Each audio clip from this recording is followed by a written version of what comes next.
November 24, 2013. These are the newest SETI A images that they processed. You've got Inky in the middle and ISON coming up behind it there. Now, you notice that ISON is now appearing to be under Mercury. It's actually much further on the other side of it, about 25 million miles. Now, Inky is very close to Mercury. They're still giving us these dimensions, 4.8 kilometers for Inky, 3.5 kilometer diameter on ISON. They're saying Inky is larger, but let's look at the stereo placement on the two JPLs from today. Bottom is ISON, top is Inky. Notice Inky is just next to Mercury, right there, just past under it. ISON is back closer to Earth. Now, how would you determine that distance? Go to your JPL, excuse me, your ISON 3D, guys. Go straight up, just like the JPL does. Click on Mercury. It will give you the distance from ISON today at 25 million miles. Notice also they're got this ISON. The ISON may break apart on perihelion up now. And by looking at the distance and the difference in the size, and you're going to tell me that Inky is larger than ICON. Inky is 25 million miles closer to this camera than ISON, but ISON is supposed to be smaller. I say BS, guys. The camera's not lying to us. But you can pause this or rewind it and look at a certain section and pause it, guys, if I went too fast on any of this. But it's important to understand what I'm trying to show here. Again, these go up to the 22nd. Notice that.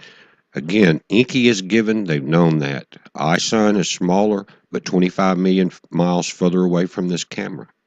Notice also the green path of Inky, even though it appears to be headed at the sun. That's the solar stream blowing it back. But it's actually coming closer to the camera. It's not going to dive into the sun. But again, we can only go so far with these deep wading boots on, with this theory on the size of this comet. Now, look at the sun today. Tell me which side you think the comets are approaching on. You guys have watched my videos. You know it's coming in on the right. Look at the difference in the glow. Look at the difference in the activity, man. This thing is exploding on the right side. No X flares yet. I say yet because this is the new information. Look at 1904 and 1899 together. See that on the right side? That gives you alpha, beta, and gamma. And they're jumping and looping towards each other. You understand what I'm saying? We have the possibility for another X flare. What that would do is strip the comets, put increased pressure on the inside, the nucleus, or the multiple objects, whatever's left remaining in it. And you saw the video yesterday. There's definitely at least three, one big one, two small ones. So that chance of any more flares will only put more pressure on it. Plus, it will build pressure on the sun, and we have a couple spots that are turning towards us also.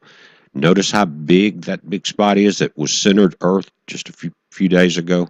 It is not getting any smaller since it has turned, and that electrical connection with ISON that you saw there with that bow shock, they're hooking back up. Now, this is just a brief update, guys, and I'm doing a video that we've been talking about the communication during a blackout. It's coming up. I just want to get this update up this morning. Be safe.